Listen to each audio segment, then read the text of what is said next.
என்னோட செடிகளுக்கு மூடக்கு நான் போட்டேன். உங்களோட செடிகளுக்கு போட்டிங்களான்னு சொல்லிட்டு கமெண்ட்ஸில் சொல்லுங்கள்.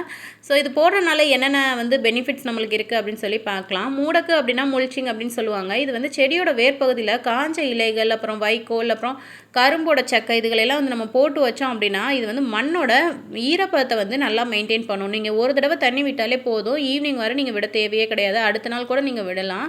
ஸோ வந்து மண்ணோட ஈரப்பதம் நல்லாவே மெயின்டைன் ஆகும். அப்புறம் களை செடிகள் வந்து வளராது.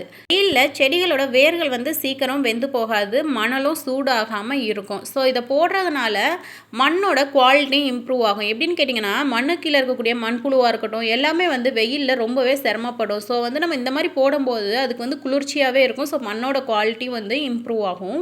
செடிகளை சுற்றி ஒரு 2 இன்ச் அளவுக்கு வந்து நீங்கள் மூடக்கு போட்டு வச்சிங்க அப்படின்னா ரொம்பவே பெனிஃபிட்டாக இருக்கும். அடிக்கடி நீங்கள் தண்ணி விடணும் அப்படின்ற அவசியமே கிடையாது. ஸோ வீடியோ பிடிச்சிருந்தா லைக் பண்ணிக்கோங்க. அப்படியே நம்ம சேனலையும் சப்ஸ்கிரைப் பண்ணி வச்சுக்கோங்க. அப்போ தான் வந்து கார்டனிங்கான சின்ன சின்ன டிப்ஸ் எனக்கு தெரிஞ்சதை நான் உங்களோட ஷேர் பண்ண முடியும். கண்டிப்பாக சேனலை சப்ஸ்கிரைப் பண்ணி வச்சுக்கோங்க. உங்களோட ஃப்ரெண்ட்ஸ் அண்ட் ஃபேமிலிஸுக்கு ஷேர் பண்ணி விடுங்க. தேங்க்யூ.